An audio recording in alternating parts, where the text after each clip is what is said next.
If you're Greta Thunberg, these are pandemic pods.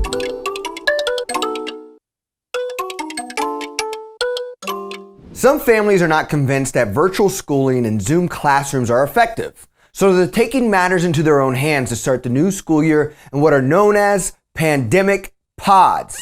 These pods are clusters that allow children to learn in small groups with classmates and neighborhood friends, which is facilitated by a privately funded teacher or a co-op of parents who are taking turns to support the pod's learning. We're trying to keep it light and fun. And with 4 kids in her house, she's not looking to add any more. I'm sharing the responsibility with 2 other moms. Like its name, pandemic pods, the model still needs a lot of work. When I first heard the phrase pandemic pods, I was like, this sounds like the Matrix. Those are pandemic pods. Also, if you're Greta Thunberg, these are pandemic pods. Based on the amount of national news media coverage about this development, you might have assumed that pods are a major educational trend and an impeding threat to school districts. The EdWeek Research Center fielded a national representative online survey August 26th to August 28th to see what educators are thinking when it comes to pods.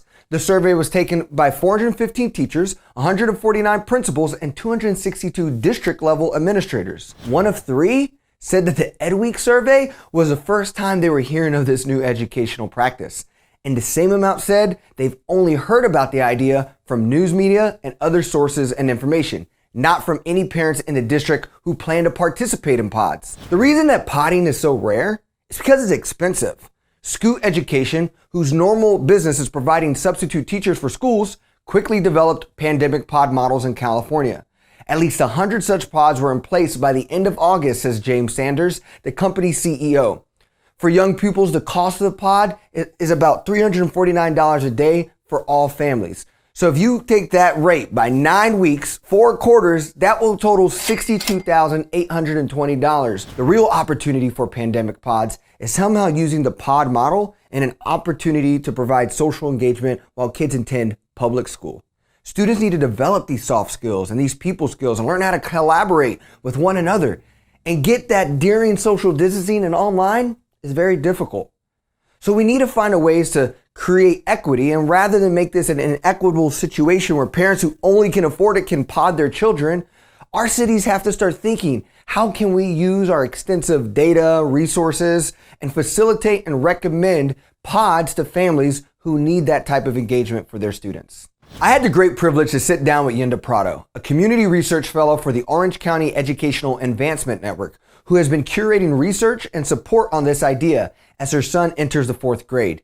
She has her master's from Harvard Graduate School of Education, a Bachelor of Arts from Stanford, and she shared with me that learning pods is the more appropriate term, as pandemic pods make the movement seem reactionary and not here to stay. One of the primary goals of podding is peer-to-peer modeling, socialization, engagement, which I think are things that we all, to a certain degree, took for granted when we were in school in person. I think that that's different from something like tutoring, where you have very specific goals that you're trying to meet in particular subjects. She also shares with me that what makes learning pods different from group tutoring is that the focus is on human connection and social collaboration so that students can engage with one another.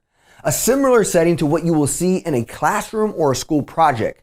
This is also different from playtime, as it's an intentional facilitation. Schools and organizations that have the infrastructure and the flexibility and the nimbleness are going to start to take up these ideas. I think you're going to see kind of this move towards learning hubs or podding or kind of these intentional groupings. Broward County is implementing a district-wide podding program that will be able to serve up to 2,000 children in the county.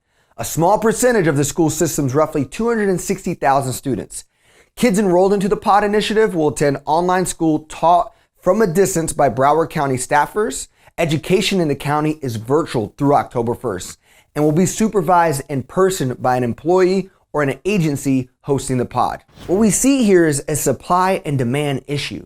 So what I really like here is Yenda's recommendation of how we can scale pods in districts. Demand far surpasses supply. All of a sudden, undergrads who need service hours can't get their service hours, right?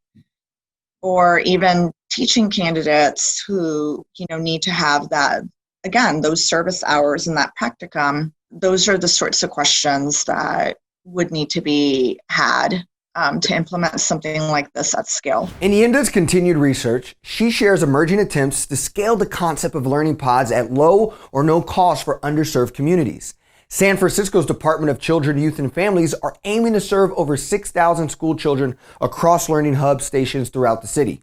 Brown University's education professor Matthew Kraft has conceptualized the creation of a federally funded tutoring corps program modeled after AmeriCorps to address the learning gaps resulting from school closures. In addition to districts partnering with universities to bring concepts like learning pods to scale, schools can also partner with local level PTAs and their community resource centers to bring customized solutions that support all families. School districts have, for the most part, they have gone above and beyond. And individual teachers, as always, have done their best to rise to the task. But there are quite a number of constraints at the district level that would preclude something from podding or hubbing to occur. Again, unless there are these systemic changes that allow that to be an option. I believe that innovation often happens at the peer-to-peer level, and the goal for the system is to create the rules for these new ideas. Parents, teachers, and community partners will continue to be nimble, and states will continue to write needed rules once these new ideas occur. The same way states created regulations around Uber and social driving, Airbnb and renting private rooms in our homes, this is now happening for learning pods as we speak. The state says pods and leaders or parents with 4 or more kids should have a health and safety plan, an emergency plan. They should also be following the zoning, building use and safety plans, as well as child protective services laws, and make sure they have good communication with their families and not have more than 12 kids in the home. As for the rules, when it comes to a pod like Megan's, it doesn't change how we would do this. I'm not sure what they expect from us. In Yardley, Deanna Durante, NBC 10 News. Parents who set up pods in Pennsylvania will need to register at the state and make sure that they post health and safety plans. The state already has a few dozen pods registered since last week. This is a classic model of innovation and regulation. Thank you for watching This Week in Education. If you know a teacher, a principal, or any educators, please have them subscribe and please share this content with them. We're just starting out, and every view and every comment really helps us. See you next time.